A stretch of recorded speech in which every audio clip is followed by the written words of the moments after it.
This video is powered by the pros at Pascal Air Plumbing and Electric. Arkansas owned, Arkansas operated. GoPascal.com. Tom, we're just talking about Ole Miss there. I know recruiting is not what you cover every single day, and we've got early National Signing Day for high school. You've got all these portal things that you have to, again, kind of somewhat keep your eye on at this point. Do you think Arkansas fans have a right to be somewhat disappointed by what's kind of gone on these last couple weeks, or is it still too early to tell what's happened in your opinion? Yeah, good morning. Always a pleasure. Yeah, I mean, they certainly aren't, tearing it up in the portal. And as you just mentioned, yeah, keeping track of things. Ole Miss is landing a bunch of dudes, and which, A, it helps your front line. You got proven playmakers, and then B, it helps your depth probably. So, Arkansas has a plan, and we'll see. Their defense is pretty good. I mean, if you add a few linebackers and, fill in where you're going to lose some DBs and some D linemen, you got a chance. But, this is the off season. Everybody values and rates everything. And certainly the portal time is one of the biggest, and signing day is one of the biggest deals on the calendar. So not as much splashy stuff going on at Arkansas as there at some other SEC schools for sure. Tom, we did get the news yesterday that Chandler Morris is entering the transfer portal. I know that most of us are interested where KJ ultimately ends up. Did that kind of give you a heads up that TCU might be his next destination? Well, KJ certainly has flourished under the tutelage of Kendall Briles, and yeah, I mean, it would give him a breath of fresh air and reunite him with a guy who's been very good to him in a different league. So, I mean, there had been rumblings that, Auburn might be involved too. But I don't know.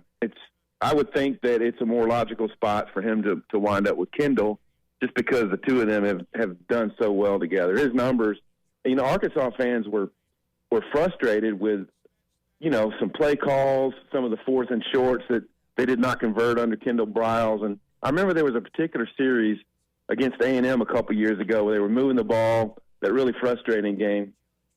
They were moving the ball really well, and then Malik Hornsby went in, and he touched the ball on 3 consecutive plays, and Arkansas fans were just irate, and I get it. It changed the tempo of that game, and in a bad way for the Razorbacks. But Kendall Briles was heck of an offensive coordinator here for the Razorbacks.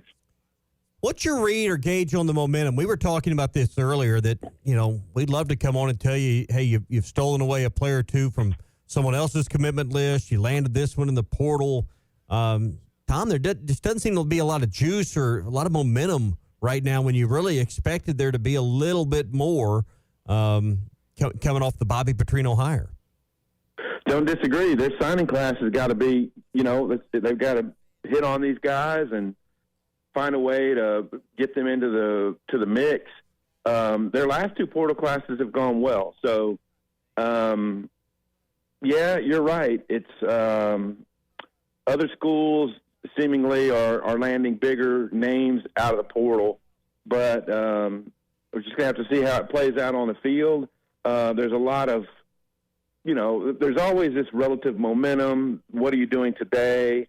And for the right here and now, I mean, the Bobby Petrino hire was seen as a bold move, and if he continues along the path he's done as an offensive coordinator and a play caller, I mean, he's spectacular at it. So that's something. But you do also have to have the players in place, and it looks like to me they've kept a lot of their wide receivers, kept some of their running backs that they want, and Petrino will make a difference on the offense. How does that stack up with your depth and, your overall playmakers on defense? Well, seems to me like they need to do a little bit more before, they hit the field. Yeah. Tom Murphy with us, Whole Hog Sports, Arkansas Democrat-Gazette on the McClarty-Daniel hotline. Tom, National Signing Day tomorrow. We're going to get to hear from Eric Mateos, one staff change that we know about. Do you expect other staff changes once National Signing Day is done?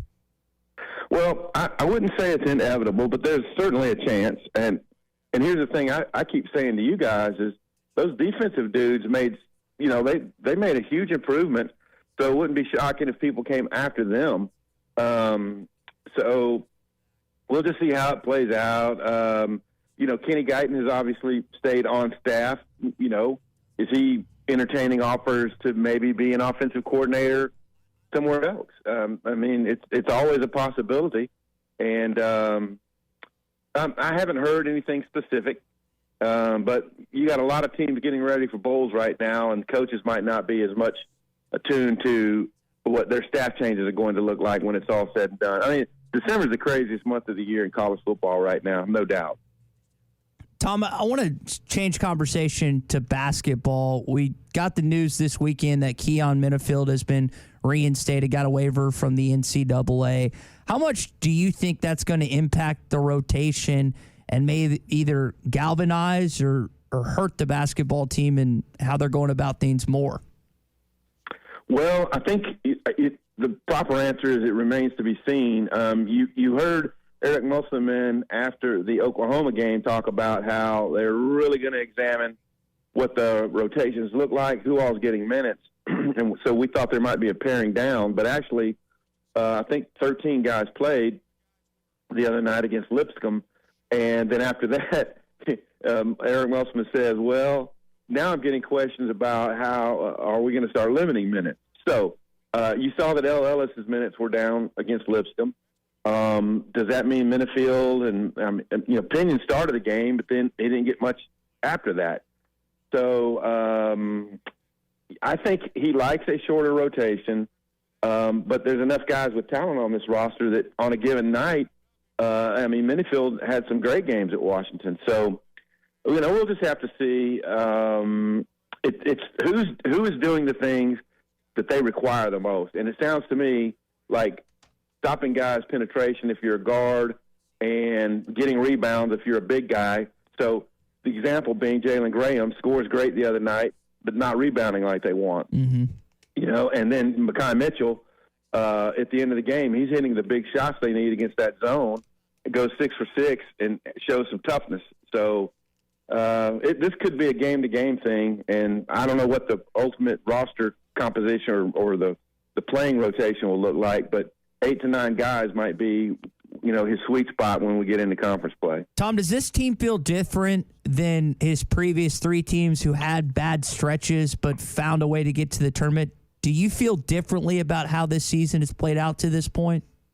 Yeah, it does. And, one of the reasons, and this is a little bit esoteric, but one of the reasons is where they stand in the net rankings. Their schedules has buoyed them, and they've been right there near the top of the SEC in the net. But this year, when you get in conference play, everyone's net rankings aren't going to move drastically.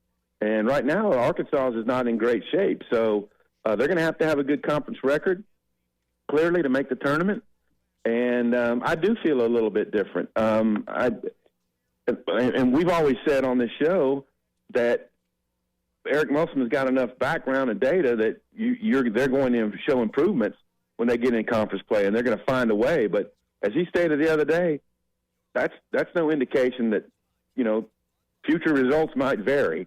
And so this is going to be a trying season in terms of finding the right combinations and getting the kind of defensive stoppers that he's looking for. BetOnline is your #1 source for all your betting needs. Get the latest odds, lines, and matchup reports for baseball, boxing, golf, and more. BetOnline continues to be the fastest and easiest way to place your wagers, including live betting and your favorite casino and card games available to play right from your phone. Head to the website or use your mobile device to sign up today and get in on the action. Remember to use our promo code BELIEVE, that's BLEAV, for your 50% welcome bonus on your first deposit. Bet online, where the game starts.